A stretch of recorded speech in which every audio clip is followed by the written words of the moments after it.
आज हम बात करेंगे साइनस की। साइनस एक ऐसी बीमारी है जिसमें बहुत छींकें आती हैं, बहुत नाक से पानी आता है और इतना सर दर्द रहता है इसमें, इतना कि उसको मत पूछिए आप। और उसमें बुखार भी आ जाता है और थोड़ा सा फीवरिश लगने लगेगा, गला में इन्फेक्शन हो जाता है, बाद में गला रुंध जाता है और बहुत सारी चीज़ें होती हैं इस तरह की। और ये बहुत बड़े बेकार बीमारी है। बेकार इसलिए क्योंकि ये बार बार हो जाती है। जिनको साइनस है उनको बार बार साइनस हो जाता है, वो फिर एंटीबायोटिक लें, और एंटीबायोटिक का साइड इफ़ेक्ट आप जानते ही होंगे, गूगल कर लेते हैं आजकल हर लोग। और वो एंटीबायोटिक नहीं लेना चाहिए क्योंकि एंटीबायोटिक से वो ठीक नहीं होता बल्कि और ज़्यादा होने लग जाता है। ये जो गोली है उसका रेजिस्टेंस डेवलप हो जाता है और अगली बार उससे ज़्यादा पावर की गोली चाहिए होती है, फिर इंजेक्शन पे लगाना पड़ता है। ढेर सारी चीज़ें, उससे ठीक होता नहीं है साइनस मैं बताऊं आपको, साइनस एक यहाँ पे एक जो हमारा नाक है, नाक के अंदर एक बैक्टीरिया पूरा प्रभावी रूप से छा जाता है। और वो इतना छाता है कि वो हमारी जो हड्डी है, हड्डी के अंदर बारीक बारीक छेद होते हैं और वो छेद को पूरा ब्लॉक कर देता है। तो यहाँ भयंकर दर्द होने लग जाता है, यहाँ पे दर्द होता है, यहाँ दर्द होता है। और जब नीचे हम सर करते हैं तो नीचे सर करने में ऐसा लगता है जैसे सर लटक रहा है, नीचे लिक्विड है कुछ कुछ जो हिल रहा है, और वो पूरा हमारा गला चोक कर देता है, हमारे को टॉन्सिल जैसा कर देता है। और उसके बाद हम डॉक्टर के पास, ENT स्पेशलिस्ट के पास जाते हैं। वो कहता है हाँ आपको साइनसाइटिस है, और मैं आपको आपकी, कभी कभी लोग बोलते हैं हाँ आपकी हड्डी नाक की मुड़ गई है, घूम गई है, तो उसका इलाज और ऑपरेशन। डॉक्टर तो केवल एक ही चीज़ के पीछे पड़े रहते हैं कि ऑपरेशन कर लो ज़्यादा से ज़्यादा, क्योंकि आप इतने दिन बाद आओगे, फीस बहुत कम देते हो वैसे भी आप, तो अच्छा रहेगा ऑपरेशन ही कर लो एक बार में खूब सारे।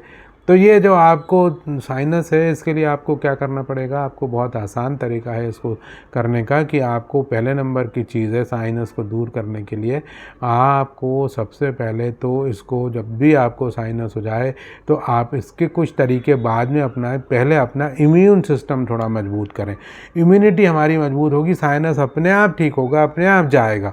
इसके तरीके नुस्खे नहीं अपनाना है इसके इम्यूनिटी के लिए। कि आपका डाइट ठीक करें, आप खा क्या रहे हैं, आपका उठना जीवनचर्या ठीक करें। मैंने जो 10 संकल्प मेरे बताए हुए, हर वीडियो में लगभग मैं 10 संकल्प बताता हूँ, वो 10 संकल्पों पे चलें पहले, तब तो ये ठीक होगा, नहीं तो ये ठीक नहीं होगा। मतलब ये बार बार हो जाएगा। और यदि मैं बोलूँ स्टीम ले लो और ये कर लो वो कर लो, उनसे फ़ायदा ज़रूर होगा लेकिन वो एक क्षणिक रहेगा। वो अभी का साइनस ठीक कर देगा, फ्यूचर का नहीं करेगा। फ्यूचर का ठीक करने के लिए आपको आपकी इम्यूनिटी तेज करना है, और उसके लिए आपको वही 10 संकल्प करने जो मैं हमेशा बताता हूँ। वो क्या कि आपको जो है वो 3 चीज़ें छोड़नी है, नॉनवेज, दूध और मिल्क प्रोडक्ट। फिर से नॉनवेज, मिल्क प्रोडक्ट और शुगर, 3 चीज़ें छोड़नी है। शक्कर मत खाइए कुछ दिन, 2 महीने तो मत खाइए। यदि आप साइनस ठीक करना चाहते हैं, ज़िंदगी भर के लिए छोड़े तो बहुत ही बढ़िया। और उससे ज़्यादा खुशी की खबर होगी नहीं कि आपने शक्कर छोड़ दी। हम जब पैदा होते हैं, पैदा होकर बचपन से हमको शक्कर मिलती है, और वो शक्कर जो है वो किसी फैक्ट्री में बनती है। फैक्ट्री वाले दिखाते भी नहीं हैं कि वो उसे कैसे बना रहे हैं। तो आप शक्कर छोड़िए सबसे पहले, उसके बाद दूध छोड़िए। दूध और दूध की बनी चीज़ें बिल्कुल छोड़ दीजिए। ये एलर्जिक हैं, इसमें बहुत सारे इंजेक्शन मिलाए जाते हैं, और वो भैंस जो आपको दूध देती है वो न जाने कहाँ कहाँ चल रही, क्या क्या खा रही, किस किस माहौल में वो पली बड़ी है, और वो बहुत ख़तरनाक है। आप दूध, दही, मट्ठा, मक्खन, छाछ, पनीर, घी, मावा, आइसक्रीम, ये सारी चीज़ छोड़ दीजिए एकदम से। जिसमें दूध आता हो वो मत लीजिए। और तीसरी चीज़ मैंने आपको बताई नॉनवेज। नॉनवेज तो नहीं खाना चाहिए, वो एक जानवर से आया हुआ फूड है, और वो बहुत से लोग कहते हैं नॉनवेज नुकसान नहीं करता, लेकिन मैं आपको बताऊं, आप छोड़ेंगे उसके बाद मालूम पड़ेगा कि वो आपको कितना नुकसान करता था। तो आप इसको छोड़ के देखिए और उसको छोड़ दीजिए। 3 चीज़ छोड़ दीजिए। और आप सुबह 8 बजे से पहले कुछ मत खाइए, और शाम को 6:30 के बाद कुछ मत खाइए। ये तो 5 संकल्प हो गए। 5 मतलब सुबह 8 बजे कुछ मत खाइए, 6:30 के बाद कुछ मत खाइए, नॉनवेज छोड़िए, शुगर छोड़िए, और मिल्क प्रोडक्ट छोड़ दीजिए। ये 5 संकल्प हो गए, 3 चीज़ें छोड़ने के, और खाना खाने का टाइम। अब हम हमारे बचते हैं 5 संकल्प। ये तो आप बहुत सारा फ्रूट्स खाइए अपनी लाइफ में, बहुत सारा। लेकिन फ्रूट आपको सुबह सुबह खाना है, 9 बजे 10 बजे से भी पहले, 9 बजे 10 बजे तक सुबह खाली पेट आपको खूब सारे फ्रूट खाना है। 4 तरह के फ्रूट मिनिमम होने चाहिए, 4 से ज़्यादा भी हो सकते हैं। और आपके मिनिमम क्वांटिटी बॉडी वेट का 1%, 70 किलो मेरा वजन, 700 ग्राम फ्रूट खा लीजिए। सलाद भी 700 ग्राम खा लीजिए, लेकिन उसको 2 भागों में बांट लीजिए। एक अपन बिफोर डिनर खा लेंगे, एक बिफोर लंच खा लेंगे, और इसको 2 भागों में बांट दिया।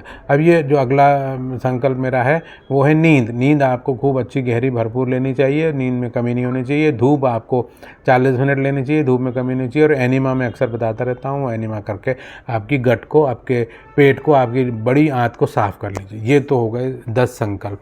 अब बचा आपका कि अब साइनस में आपको बिल्कुल, अब की बार जो आप ठीक करोगे तो अब साइनस दोबारा आपको नहीं होना। आपको क्या करना है, जब साइनस जिस टाइम पे होता है उस समय पानी गर्म करिए, कुछ मत मिलाइए, उसमें कोई चीज़ मिलाने की ज़रूरत नहीं है। केवल पानी गर्म करिए और उसके भगोनी में या कोई जग में पानी ले लीजिए। पानी लेने के बाद एक टॉवल ऊपर से ओढ़ लीजिए और उससे स्टीम लीजिए। थोड़ी देर तक लेते रहिए, 10 मिनट तक आप स्टीम लेते रहिए और 10 मिनट स्टीम लेने के बाद उसको आप रख दीजिए। और रात को सोते समय आप 3 चीज़ काम करें। एक लें काली मिर्च, दूसरा लें आप पीपल, लेंडी पीपल बोलते हैं, चूहे की लेंडी जैसी दिखती है, वो होती नहीं है, लेंडी पीपल बोला जाता है। वो भी काली मिर्च की ही बहन है, फैमिली एक ही काली मिर्च की। तो लेंडी पीपल ले लीजिए। तीसरी ले लीजिए सौंठ। सौंठ मतलब सूखी हुई अदरक। तो काली मिर्च तो आप जानते ही है, लेंडी पीपल का मैं फोटोग्राफ इसमें लगा दूंगा अभी। और तीसरी चीज़ ले लीजिए सौंठ यानी अदरक। ये तीनों को आप बराबर बराबर मान लीजिए, ले लीजिए। 100 ग्राम आपने लिया था, 100 ग्राम ले लीजिए। उसको पीस के पाउडर बना लीजिए। पाउडर बनाने के बाद 1 चम्मच शहद ले लीजिए। इसकी जो 2 चुटकी है कटोरी में डालिए, 2 चुटकी, 1 चम्मच शहद उस कटोरी में डाल के उसको मिक्स कर लीजिए अच्छे से। रात को 10 बजे, 9 बजे, 8 बजे, 11 बजे, जब भी आप सोने जाते हैं लास्ट में, और इसको बढ़िया मज़े से उंगली से चाट लीजिए या चम्मच से चाट लीजिए। अब उसके बाद आपको पानी भी नहीं पीना है, आपको कुछ खाना भी नहीं है। मतलब खाने पानी वानी सबके पहले आपको पहले पी लेना है, उसके सबसे लास्ट में ये लेने के बाद आपको चैन की नींद सोना है। आपको ऐसा कम से कम 10 दिन करना है। 10 डेज़ आपको ये खाना है और आपको 10 दिन तक स्टीम लेना है। ठीक भी हो जाए साइनस तो भी 10 दिन तक लेते रहना है, क्योंकि उसके अभी बहुत सारे बैक्टीरिया बचे हुए हैं। तो वो आपको 10 दिन तक कंटिन्यू लेते रहना है और 10 दिन के बाद आप पाएंगे साइनस एकदम ठीक। और ये जो मेरे 10 संकल्प थे, 10 संकल्पों की वजह से दोबारा साइनस रिपीट नहीं होगा। तो ठीक हो गया ना साइनस आज से। तो अब आप साइनस के लिए किसी डॉक्टर के पास जाने की ज़रूरत नहीं, कोई ऑपरेशन कराने की ज़रूरत नहीं, कोई इलाज करने की ज़रूरत नहीं, कोई एंटीबायोटिक लेने की ज़रूरत नहीं। एंटीबायोटिक तो किसी भी रोग के लिए बिल्कुल ना लें, अदरवाइज़ वो एंटीबायोटिक्स है, आपके जो शरीर में जितने भी माइक्रोबायोम्स होते हैं उनको नष्ट कर देता है, पूरा शरीर ख़राब कर देती है वो। तो वो तो बिल्कुल मत लीजिए और आप इसको करिए जो मैंने आपको बताया कि कितनी आसान सी चीज़। 3 चीज़ जो हमारी सर्दी जुकाम को कंट्रोल करती है, एक मैंने बताया काली मिर्च, दूसरा बताया लेंडी पीपल, तीसरा बताया सौंठ। बराबर बराबर मात्रा में मिला के और बराबर लेके उसको मिक्सी में सूखा ग्राइंड कर लीजिए, पाउडर बन जाएगा। एक बार छान के फिर से ग्राइंड कर लीजिए और उस पाउडर की 2 चुटकी, 2 पिंच जो है वो एक कटोरी में लेके 1 चम्मच शहद, ताज़ा शुद्ध शहद मिल जाए, वो शुद्ध शहद लेके आप खा लीजिए उससे। और रात को कुछ मत खाइएगा पिएगा, सबसे बाद में इसको खाइएगा। रात भर उसका गले में असर रहेगा और वो आपका 3 दिन में साइनस ठीक कर देगा। लेकिन आपको ये करना कितने 10 दिन तक है। और स्टीम भी 10 दिन तक लगातार लेनी है, सुबह भी ले लें और रात में भी ले लें, सुबह भी ले लें और रात में भी ले लें। ऐसे 10 दिन में 20 बार स्टीम ले लें, बस साइनस ख़त्म।